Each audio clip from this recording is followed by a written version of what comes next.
It's 7 p.m. Friday, May 30th, here in Seoul. These are the top stories at this hour. The search continues for 21 people, mostly Koreans, who are still missing after their boat sank on the Danube River in Hungary.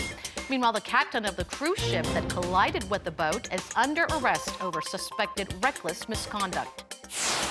Seoul's finance ministry paints a gloomy picture for the local economy, predicting the first current account surplus deficit in 7 years, as well as a fall in exports. Passengers at Incheon International Airport are now able to do their duty-free shopping when they arrive and not just when they depart. And South Korean baseball players Yoo Hyun-jin and Choo Shin-soo continue their outstanding seasons in the MLB, getting closer to setting new records. NEWSCENTER begins now.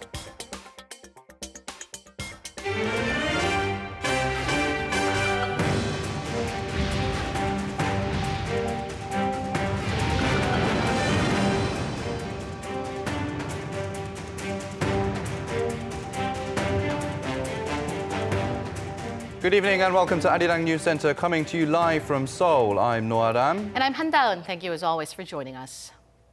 We start with the latest developments of the tragic sinking of a tourist boat in Budapest.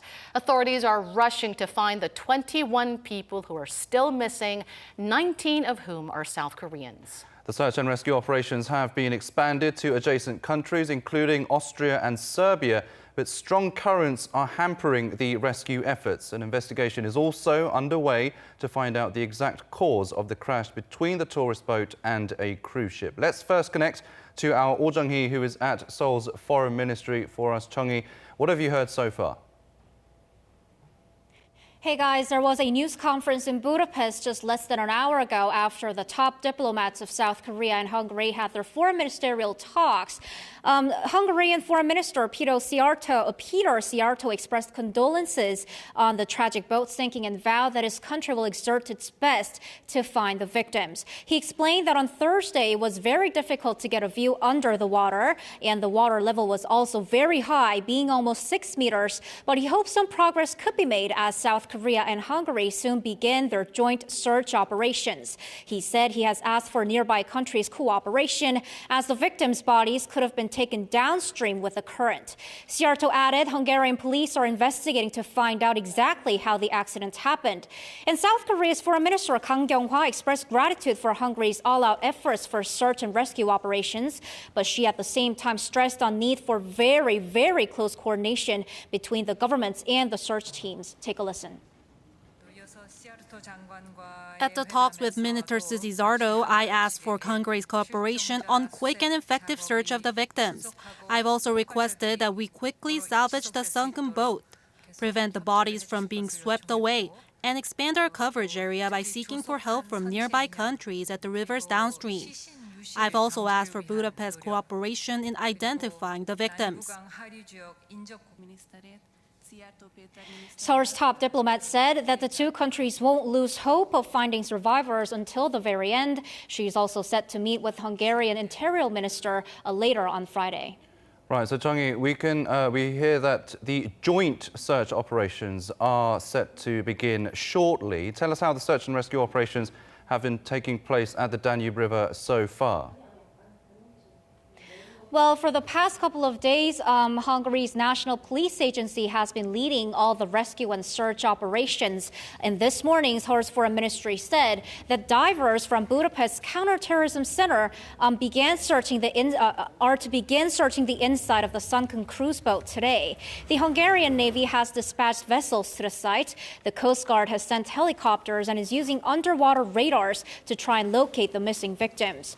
The teams are expanding their search area more downstream as over 36 hours have passed since the accident and the current is very rapid.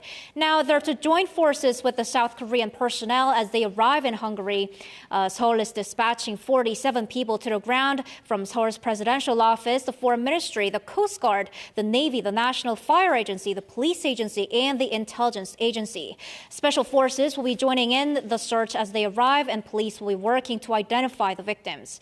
There have been tries to salvage the sunken boat with the crane since yesterday, but source says it's taking time because of the rapid current. But conditions are set to improve from today, and the recovery work is expected to resume. Meanwhile, South Korea is in communication with Serbia, Croatia, Bulgaria, and Romania to ask for help. They all surround the Danube River, so it's possible that victims could be found in their territories. Seoul is paying special attention to a dam in Romania, which is located downstream of the Danube, and we're hearing Serbia has already begun its own search operations with up to 15 divers. Back to you guys. Our Oh Jung-hee at the Foreign Ministry for us tonight. Thank you. Now let's find out more on the latest developments surrounding the accident straight from Budapest. And for that, Foreign Affairs correspondent at Euronews, Zoltan Sziboshegi, now joins us live by the Danube River. Thank you for joining us once again. Good evening from Hungary. It's nearing 2 days since the tourist boat capsized in the Danube, but rescue teams are still looking for the 21 missing passengers along the stretch of the river. What are you hearing about the rescue efforts there? Our Foreign Minister, Peter Szijjártó, personally correcting all the missions in the rescue efforts here in Budapest. And yesterday, finally, he could meet with the Foreign Affairs Minister of South Korea also. And our minister promised that the anti-terror center will pay attention really closely in this case and also help. This is the most well-equipped organization, police organization in Hungary. But still, the foreign minister, Peter Szijjártó, told that we need at least weeks to take the ground the wreckages of the ship. The reason is because we don't have deep rivers, oceans, seas, so our diver crews are not well equipped and not used to a situation like this, and that's why we were really happy that South Korea sent divers to Budapest also. Now, the Hungarian police have expanded the probe into a criminal investigation, and the captain of the larger cruise ship that collided with the tourist boat has been arrested. What do we know so far about the investigation? Actually, the biggest development that now it's a criminal investigation, not just an investigation. The captain of the big hotel boat is an Ukrainian man, but we can't know more about him. Just that he refuses all the stuff what we ever told, and other thing is that. Also, a Hungarian newspaper could interview some captains, and they told that the mermaid, the ship was suffered the accident with the tourists. The captain of the mermaid was one of the well-trained and most experienced captain in Hungary. So in the CCTV records, we can see that the huge hotel boat crashed behind in the small boat. But the only one thing what is not clear yet, that's why the mermaid started to turn around in the last second. So now it's not obvious that whose fault, whose error was it. The only thing that is sure that it was a human error. Now, how are the people of Hungary or the Hungarian government responding to this? Has the accident raised a red flag on the safety of cruise boat operations there? Of course, all the Hungarians are shocked. I mentioned yesterday also that this boat sank in 7 seconds. It's something what nobody could imagine before. There are hundreds of boats cruising here in the Danube. Also, I need to add that, for example, the Viking boat who occurred this accident already left from Budapest. So now he's in Esztergom, north of Budapest, north of Hungary, sorry. So he continued the way of him. So also the government, for sure, they will make really strict laws like 2 years before after the bus accident with a lot of Hungarian students. There is no exact moves, but we are sure that there will be some changes in this case also, because everybody told after the accident that actually the night traffic on the Danube was life-threateningly difficult and also dangerous. Well, it's horrifying and heartbreaking just to imagine the moment of the accident. Let's hope that rescue efforts speed up and go as smoothly as possible. Zoltun Shibushige from Budapest for us. Thank you. Thank you. The families of the victims are on their way to Budapest. The travel agency in Seoul that arranged the original tour is assisting them all the way. And in the meantime, it has suspended offering cruise tours for its Europe package trips. For more, we turn to our Choi Seong. As of late afternoon Friday, 43 of the tourist boat passengers' family members were on their way to Budapest, with the first group expected to land it at around 1 p.m. local time on Friday. 6 more family members are set to depart this weekend. The travel agency that organized the ill-fated tour has also sent some of its employees to the site of the accident. 14 employees are currently in Hungary and attended the emergency meeting organized by South Korea's foreign ministry. 2 more are currently en route, while 8 more are expected to join shortly to assist the family members of the victims. The travel agency says the South Korean government arranged accommodation for all the family members and travel agency employees in Budapest. They will stay at 4 different hotels just 15 minutes away from the site of the accident. The travel agency also said it has stopped offering cruise tours for the Europe package trips and is accepting customers' requests to cancel tours that include cruises that have already been booked. From Saturday, instead of an official press briefing, the travel agency will address reporters' questions twice a day at 10 a.m. and 4 p.m. local time. Choi Seong, Arirang News. Meanwhile, the people of Hungary and tourists alike have been laying flowers and candles along the banks of the Danube in Budapest. They told media outlets on how saddened they are by the loss of lives. Take a listen. My husband and I stay in Budapest 1 month. So we have many time, free time, so slowly walk. Yesterday I heard a very sad story, so I'm so sad. Flowers and candles were also laid outside the South Korean embassy in Budapest. Another boat accident, this time here in South Korea. A fishing boat capsized early this morning in waters off South Korea's west coast, killing 3 sailors. It happened near Puan County, where the Coast Guard received a report at around 6 a.m. saying that a roughly 8-ton boat had overturned. 1 sailor from Vietnam was rescued by another fishing boat in the area, and he said the ship had capsized the night before.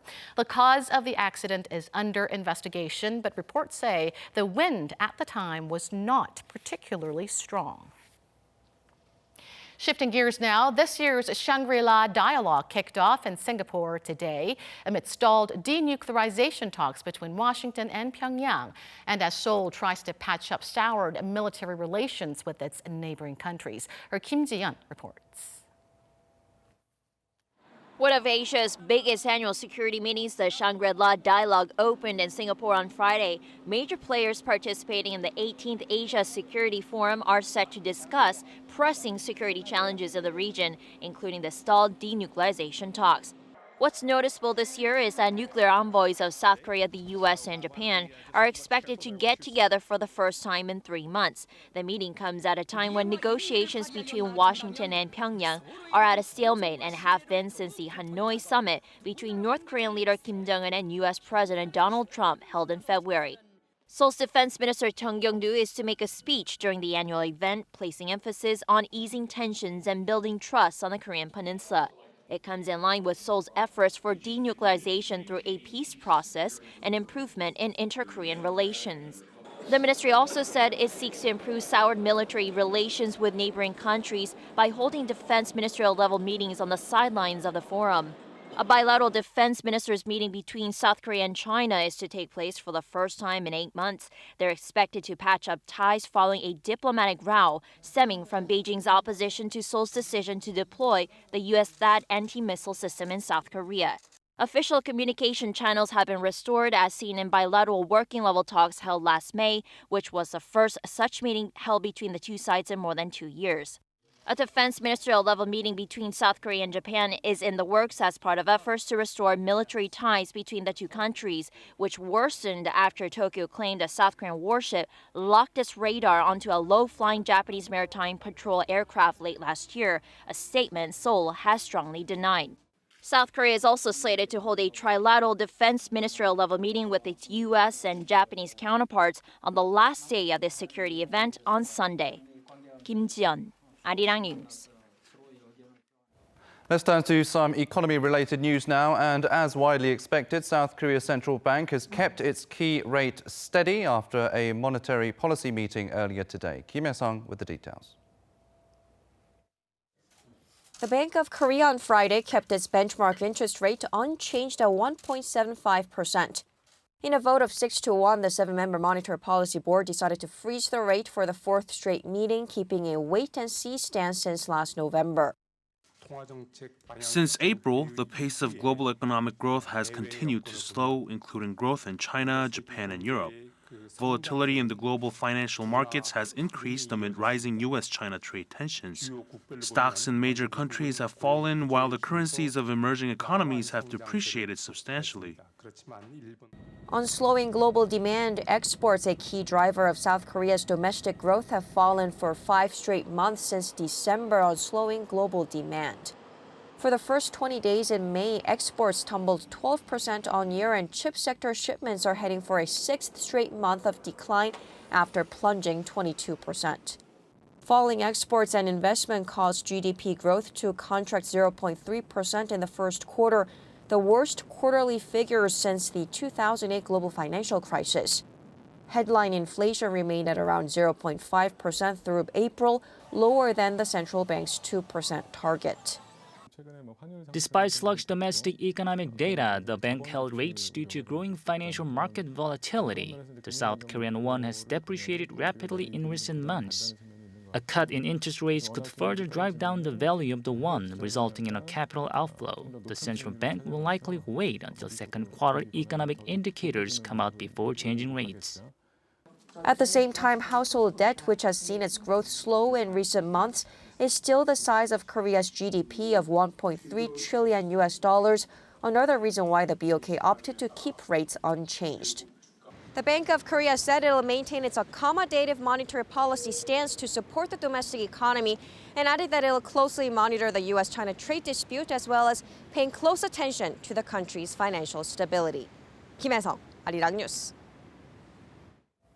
Meanwhile, South Korea's finance ministry expects the nation's current account surplus for April to mark a deficit for the first time in almost 7 years, while predictions for exports are also gloomy. Kim Da-mi reports. South Korea's finance minister Hong Nam-gi says the nation's current account is expected to mark a deficit for the month of April and record around $60 billion. In a close meeting chaired by Hong on Friday, officials from ministries including Trade, Science, and Agriculture put their heads together to analyze the direct and indirect impact of the U.S.-China trade war on the country's economy. Korea's current account surplus has remained in the black for almost 7 consecutive years, but authorities noted that April's deficit is only temporary as foreigners received dividend payouts. There were also concerns that the country's exports will continue to decline this month, mainly due to the slowing global economy and lower prices of semiconductors. If there is a fall, it will mark the 6th consecutive month of poor exports. The first deficit in almost 7 years will shock the global market, so the government needs to make sure that the exchange rate doesn't fluctuate and that there's no outflow of foreign capital.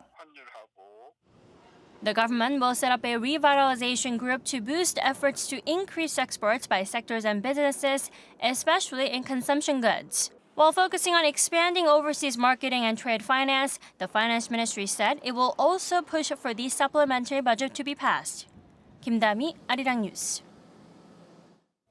South Korea's industrial output rose 0.7% last month thanks to increased production of semiconductors and petroleum and stronger activity in the service sector. According to Statistics Korea on Friday, industrial output has now risen for 2 months in a row. Semiconductor production jumped 6.5% in April from a month earlier, while production in the service sector edged up 0.3%. Sales growth in machinery also led to a 4.6% spike in facility investment. Retail sales dropped 1.2% because of fewer sales of home appliances and computers.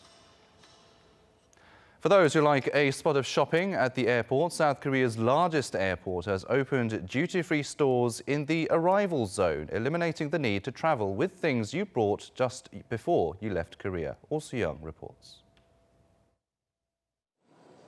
Starting on Friday at 2 p.m. Korea time, you can buy duty-free as soon as you land at South Korea's main airport, not just last minute before you leave the country. Incheon International Airport is opening 3 duty-free stores near the baggage claim, 2 in Terminal 1 and the other inside Terminal 2. Operated by SM Duty Free and NTAS Duty Free, the stores will sell products from 10 categories, including cosmetics, perfume and liquor. Excluded items include tobacco products, although e-cigarette devices will be on sale. Fruit and other agricultural goods also won't be on the shelves. There is also a cap on purchases, a limit of $600 for both Koreans and foreigners. For Koreans travelling abroad, however, that's the maximum tax exemption they can get on total purchases made at duty-free stores, at arrivals, departures, as well as in-flight stores and shops overseas. Tax waivers will be applied on Korean-made products first. Local shoppers can spend an extra $3,000 in duty-free stores or overseas, which will be subject to duties. Before leaving the security area, locals must report their purchases if they exceed their duty-free limit and pay a 30% tax on the goods, with up to $125 deducted. If unreported, a duty of 40% will be applied upon discovery. Special duty-free products, which include liquor, perfume and cigarettes, will not have taxes applied, regardless of the amount of other goods purchased. Amid the anticipation, Finance Minister Hong Nam-gi says the government is considering raising the duty-free spending limit, as the $3,000 bar was set more than 10 years ago. Hong added officials will also review the $600 tax exemption limit, after observing how the arrival stores are run over the next 6 months. Oh Soo-young, Arirang News.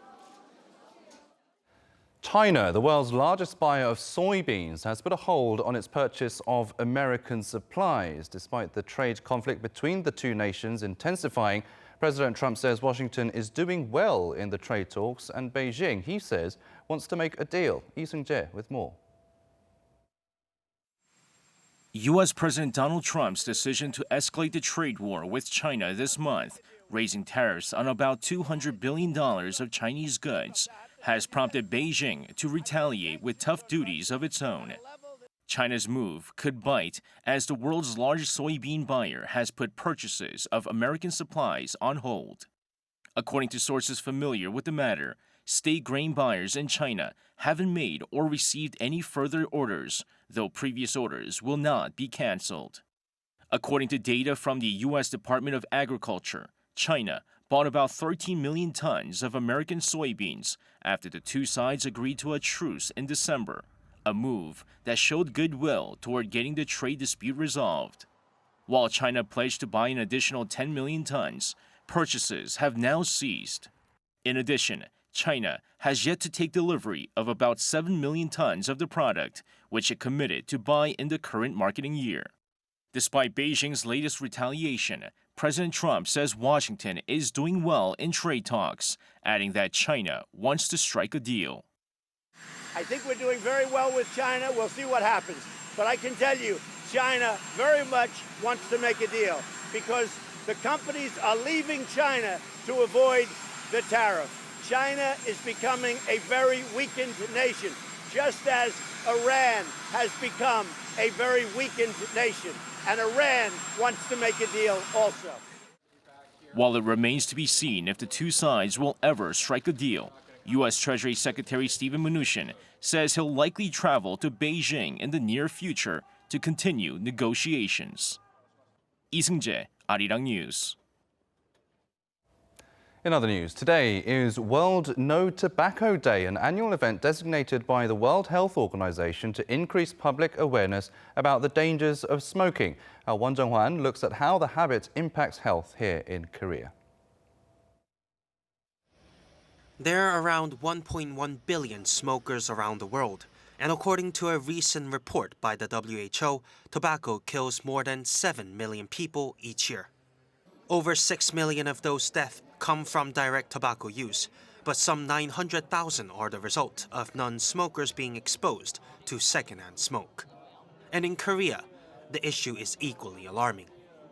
According to a 7-year study by the Korea Insurance Development Institute on Friday, the death rate for smokers in Korea is 1.6 times higher than it is for non-smokers. And while the average life expectancy for a 60-year-old non-smoking male was around 86.6, for those smokers, it was 78.7, some 8 years shorter. However, recent government data also showed that the smoking rate for Korean men aged 19 or older has steadily fallen since 2008 to reach a record low of some 38% in 2017. But there are concerns that there could be a growing number of young smokers in middle and high schools following the recent launch of new e-cigarette products. Last week, one of the most popular e-cigarette companies in the world, Juul, entered the Korean market. And its product launch may lead to increased smoking among adolescents here, as it releases little smoke and does not give off the smell of conventional cigarettes, making it possible for young people to smoke them without attracting much attention, possibly making it harder for them to quit when they grow up. Indeed, 6.7% of current young smokers are likely to continue the habit as adults. South Korea recently unveiled its tobacco endgame plan that calls for reducing the number of indoor smoking areas and adopting more graphic warning labels to push people to quit smoking. But with the possible increase of young smokers in the country, it will be tough for the country to hit its target of reducing the number of male smokers to below 29% by 2022. 원정환, 아리랑 뉴스. South Korea's Agriculture Ministry held an emergency meeting this morning over the first official case of African swine fever in North Korea. North Korean authorities reported the outbreak to the World Organization for Animal Health on Thursday. The ministry says over 20 pigs were culled after more than 70 pigs died from the virus at a farm in North Korea's Chagangdo province near the border with China. As part of efforts to prevent the virus from entering the south, the ministry designated 10 areas close to the border with North Korea as special management zones and began quarantine measures. Prime Minister Lee Na-kyun also ordered for all-out efforts to prevent the virus from spreading and vowed to visit several affected sites over the weekend. South Korean baseballers Ryu Hyun-jin and Chu Shin-soo are having outstanding seasons in Major League Baseball and are getting closer to setting new records. Lee Min-sun has the story.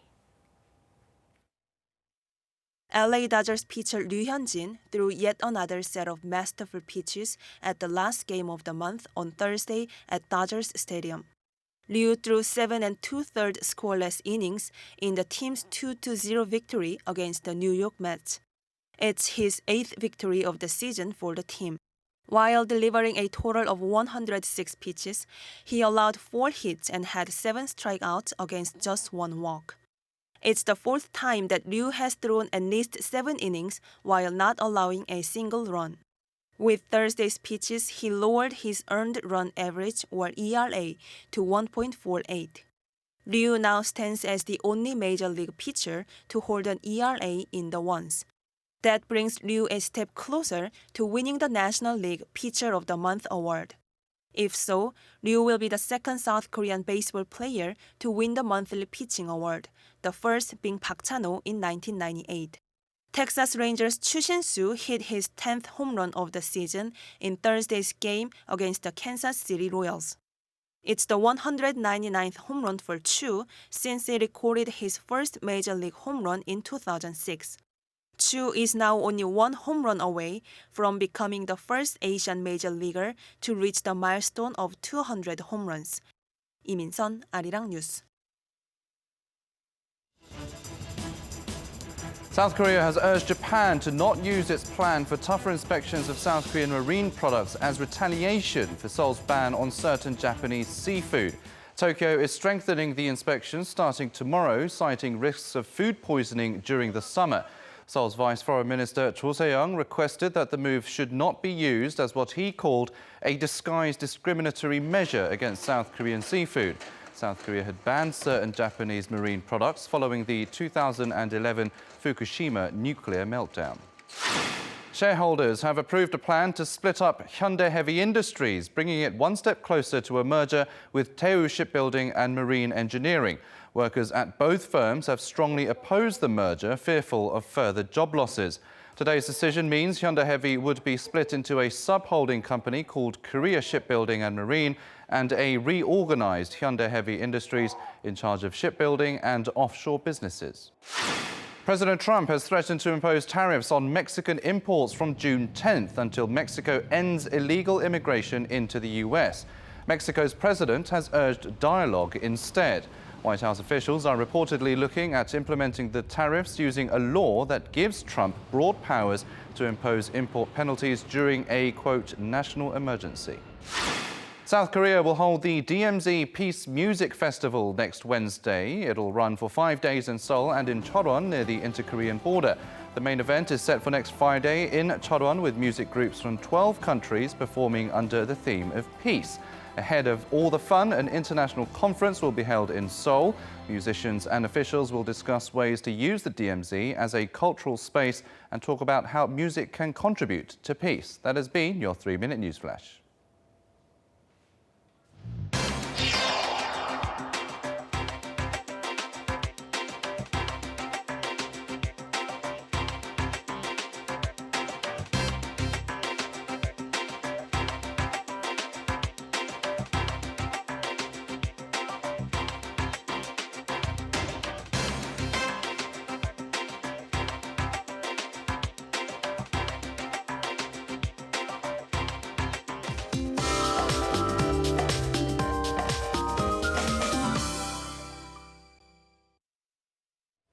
The weather wasn't too hot today, and the air quality was also quite nice. And thankfully, conditions apparently will be similar over the weekend. Let's get more from our Michelle Park at the Weather Center. Michelle, what's the latest? Good evening, guys. Now, we had nice blue skies today with some breeze, but tomorrow, as a high pressure front moves towards the peninsula, we can expect some cloudy conditions as well as the surrounding countries. And Saturday morning will be quite foggy in the west, so make sure to stay alert, especially if you're on the roads. Now, Seoul and Daegu will begin the morning at 14 degrees Celsius, while it will be milder for Busan and Jeju at 16 and 18 degrees respectively. By the time we hit the afternoon hours, temperatures in the country will warm up to reach into the mid to high 20s. Seoul marking up to 25 degrees, Daegu and Gyeongju at 27 and 28 degrees respectively. And scorching weather awaits us on Sunday as the highs will get up to 29 degrees in Seoul. And next Tuesday, the mercury will climb up to 30 degrees, but it will fall back again on Wednesday as the nation will be under some cloud cover. And checking out the weather forecast in Budapest, where search and rescue operations are still underway for 21 missing passengers of a cruise boat that sank. Now, there are some chances of showers throughout the day today and again for Sunday. And temperatures are warming up and it's expected to stay mild throughout our weekend. I'll leave you with the weather conditions around the world.